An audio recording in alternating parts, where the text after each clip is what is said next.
Aujourd'hui, je vais vous parler du Lonicera grimpant. Alors, les Lonicera, c'est une très grande famille. On trouve beaucoup de plantes d'aspects très différents. Les plus intéressants sont quelque part les Lonicera grimpants, comme celui-ci, qui grimpe dans un cerisier à fleurs.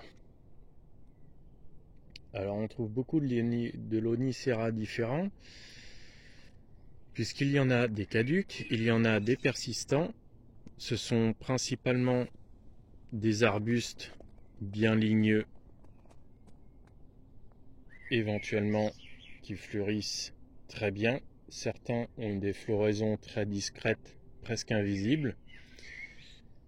Certains sont persistants et forment des petites baies violettes translucides, mais pas forcément très intéressantes. Et ceux-ci sont peut-être les plus intéressants. D'une part, ce sont des plantes grimpantes qui sont relativement faciles à cultiver. De plus, ils fleurissent très longtemps et ont une floraison très parfumée.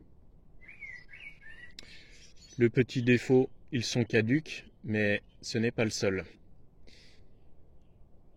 Il faut tout de même savoir que ce sont des plantes qui peuvent se montrer aussi très envahissantes.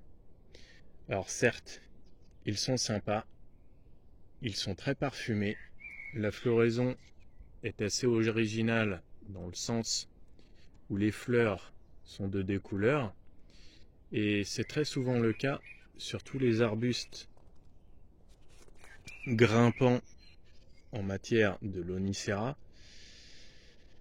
puisqu'on a souvent des fleurs qui sont claires et des fleurs qui sont foncées, que ce soit des blancs et rouges ou que ce soit comme celui-ci, des blancs et jaunes. Alors c'est une plante qui a tendance à ramper sur le sol si elle ne trouve pas de support, et bien évidemment elle ne s'arrête pas à ramper sur le sol. Dès qu'elle trouve un arbuste, un autre support, elle monte dessus, elle l'envahit totalement, jusqu'à étouffer totalement son hôte. Elle étouffe totalement son support, jusqu'à vivre totalement dessus. Alors c'est un chèvrefeuille qui a déjà, je dirais, une dizaine d'années. Celui-ci, à vrai dire, je ne l'ai même pas planté. Je l'ai laissé, mais je ne l'ai pas planté. Alors c'est une liane. On ne peut pas dire que la plante produise beaucoup de bois, puisque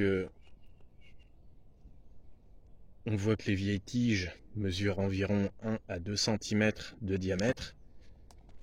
C'est plutôt très très fin comme bois. Les jeunes pousses font seulement 2-3 mm de diamètre, pas plus.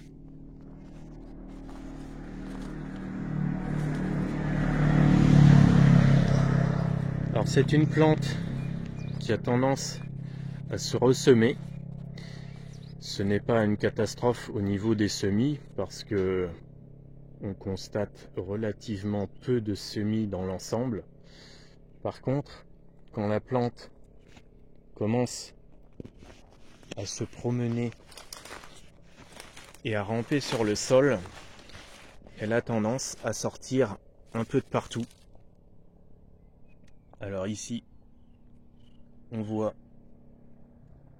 une pousse qui se promène et qui sort à travers un arbuste. Et c'est ça le problème, c'est qu'en fait la plante a tendance à pousser vraiment de partout. On en trouve un petit peu partout. Donc la plante rampe sur le sol, puis elle sort au milieu des arbustes. Et si on ne la contrôle pas un minimum, elle finit par étouffer toutes les plantes avoisinantes. Au niveau des dimensions, c'est très variable. La plante pousse plus ou moins vite. Surtout quand on la retaille, elle a tendance à repousser très fort, surtout en sol frais, elle n'apprécie pas du tout les sols très secs, surtout en plein soleil. Elle préfère la mi-ombre et surtout, elle apprécie beaucoup les sols riches, frais, les bonnes terres comme on dit. Alors, qu'est-ce qu'on va en faire de ce genre de plantes? Eh bien, on peut s'en servir pour cacher des clôtures un peu disgracieuses.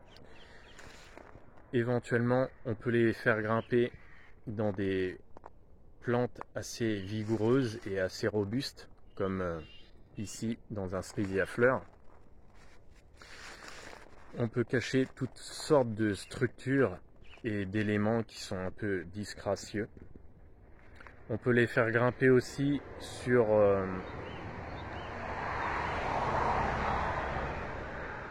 des supports posés contre des gouttières de toiture qui ne sont pas toujours esthétiques. Alors elles posent beaucoup moins de problèmes que les très classiques glycines qui, elles, peuvent vraiment tout déglinguer.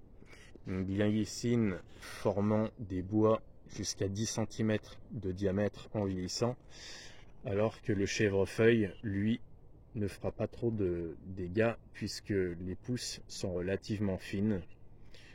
Au niveau des dimensions, on va dire qu'un chèvrefeuille peut atteindre jusqu'à 5 mètres de hauteur, mais il faut déjà attendre quelques années, alors qu'une glycine pousse beaucoup plus fort.